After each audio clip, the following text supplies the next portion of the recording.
सभी लोगों को जय माता दी। आज आपको बताने वाली हूँ शिव जी की पूजा में किन किन चीज़ों का ध्यान रखना चाहिए। जैसे कि भगवान शंकर का जो पार्थिव पूजन है वो बहुत ज़्यादा फलदायी होता है। सभी पुराणों और वेदों में इसका वर्णन मिलता है, तो इसीलिए आप पार्थिव पूजन अगर करने जा रहे हैं तो आपको विशेष लाभ मिलने वाला है सावन के महीने में। तो शिव जी की पूजा में कुछ चीज़ें हैं जो हमें ध्यान रखनी है। बहुत सारे लोग भूल कर देते हैं और ध्यान नहीं रख पाते हैं, तो मैं बता दूं आपको वो क्या क्या बातें हैं जिनकी वजह से हमें पूजा का पूरा फल नहीं मिल पाता है। यानी कि शिव जी की पूजा में प्लास्टिक की चीज़ों का प्रयोग बिल्कुल ना करें। जैसे प्लास्टिक की थैली है, प्लास्टिक के ग्लास हैं जिन पर लोग जल चढ़ाते हैं शिव जी के लिए, प्लास्टिक के गिलास और बॉटलों में जल लेकर जाते हैं और शिवलिंग पर अर्पित करते हैं। तो ऐसा भूल कर भी नहीं करना चाहिए। क्योंकि और दूसरा एक और चीज़ है, क्योंकि शिव जी पर प्लास्टिक की चीज़ों का प्रयोग इसलिए नहीं कि शिव जी के लिए ही नहीं, ये तो किसी भी भगवान की पूजा में प्लास्टिक की चीज़ों का उपयोग ना करें। आप चाहें तो तांबे का इस तरह का कोई लोटा ले सकते हो। तांबे का लोटे के अलावा आप नहीं कुछ भी है तो आप मिट्टी का इस तरह का कोई भी बर्तन ले सकते हो, उससे पूजन कर सकते हो। दूसरा एक चीज़ और आप कर सकते हो कि अगर आपके घर में बहुत ज़्यादा वास्तु दोष है तो आप इस तरह की तांबे की छोटी छोटी लुटिया बोली जाती है, या फिर इसको एक डब्बी बोल सकते हो, इस तरह की बहुत मार्केट में मिलती हैं। इनके अंदर बारिश का जल भरकर अपने घर के ईशान कोण में दबा दीजिए, तो आपके घर का वास्तु दोष काफ़ी हद तक दूर हो जाएगा। अगला एक चीज़ और, क्योंकि ये सावन के महीने के उपाय हैं इसलिए ये आपको सावन के महीने में ही करना है। एक चीज़ और कि आपको भगवान शंकर की पूजा करते समय कभी भी शंख का प्रयोग नहीं करना है, यानी शंख बजाना भी नहीं है और शंख से जल भी अर्पित नहीं करना है। क्योंकि भगवान शंकर ने शंखचूड़ नामक दैत्य का वध किया था, जिसके कारण शंख का उपयोग नहीं किया जाता है। अगली बात, एक चीज़ और ध्यान रखें, भगवान शंकर पर तुलसी दल बिल्कुल भी अर्पित नहीं किया जाता, क्योंकि भगवान शिव जी ने जो तुलसी यानी वृंदा हैं उनके पति का भी वध किया था, जिसके कारण तुलसी दल भगवान शंकर की पूजा में उपयोग नहीं किया जाता। अगली बात ध्यान रखनी है आपको कि आपको शिव जी पर जो बेलपत्र आप चढ़ाते हैं, बेलपत्र का जो चिकना भाग होता है उसकी तरफ से ही बेलपत्र चढ़ाएं, यानी उल्टा बेलपत्र चढ़ाना चाहिए। जो चिकना भाग है वो नीचे रहेगा, खुरदरा भाग है वो ऊपर रहेगा। बेलपत्र पर हमेशा जय श्री राम लिखकर ही चढ़ाएं, क्योंकि भगवान शंकर को राम नाम अत्यंत प्रिय है। इसीलिए अगर आप राम नाम लिखकर भगवान शंकर को बेलपत्र चढ़ाते हैं तो भगवान शंकर बहुत ज़्यादा खुश होते हैं। शिव जी पर काले तिल और उड़द की दाने, यानी उड़द की जो दाल होती है वो साबुत वाली, उसके कुछ दाने अगर आप जल में मिलाकर चढ़ाते हैं तो इससे आरोग्य की प्राप्ति होती है।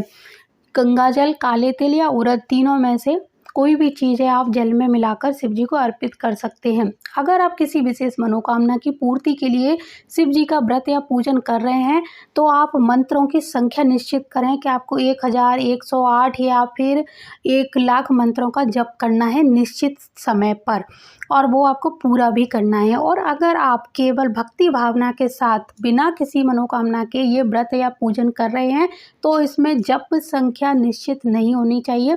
जितनी देर आप कर सकते हो उतनी देर करें।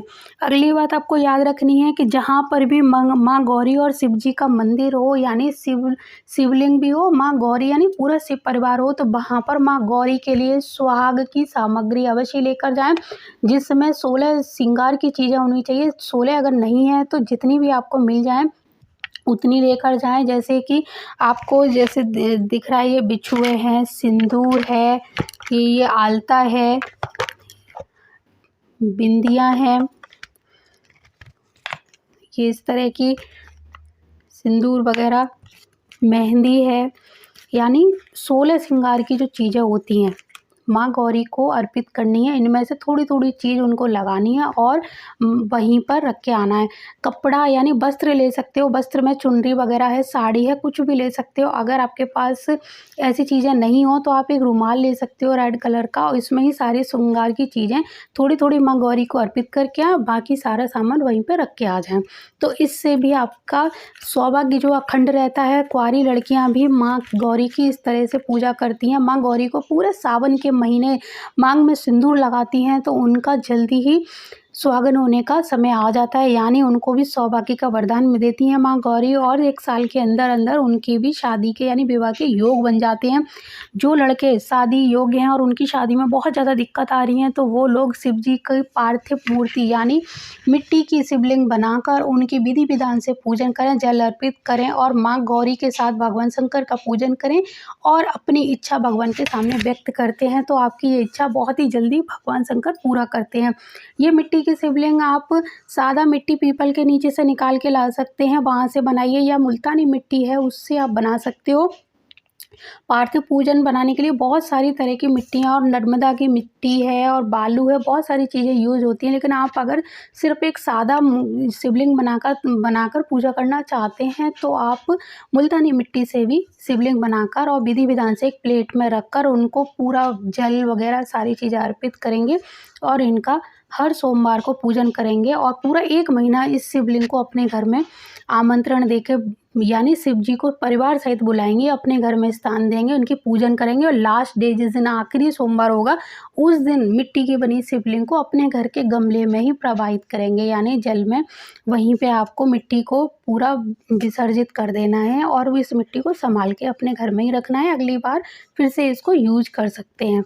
तो ये चीज़ का हमेशा ध्यान रखें। शिवलिंग पे चढ़ी हुई कोई सामग्री खुद ना खाएं, वो सारी सामग्री आप किसी जानवर को खिला सकते हैं और अगर जो जल है वो बचता है तो आप गमले में डाल सकते हैं। अगर आप किसी जानवर को नहीं खिलाना चाह रहे तो आप मिट्टी में भी दबा सकते हैं, बाद में वो खाद बन जाएगा। ये छोटी छोटी बातें हैं, वो हमेशा ध्यान रखें। शिव जी की पूजा बहुत साधारण और सरल तरीके से करने से ही वो खुश हो जाते हैं। उनका नाम ही भोलेनाथ है, उनको बहुत ज़्यादा ताम झाम की आवश्यकता नहीं होती है, लेकिन बहुत सारे लोग सिर्फ दिखावा बहुत ज़्यादा करते हैं जिसमें श्रद्धा भावना बिल्कुल भी नहीं होती। इसीलिए आप पूजा पाठ में दिखावा कम करके यानी दिखावा छोड़ के सिर्फ उनके भक्ति भावना में डूब जाएं, क्योंकि पूरा जो सावन का महीना है ये भक्ति भावना का महीना है। शिव जी को किसी भी तरह मंत्र से, यंत्र से, तंत्र से उनको अपने अंदर मतलब शिव जी की जो चीज़ें हैं यानी शिव जी ने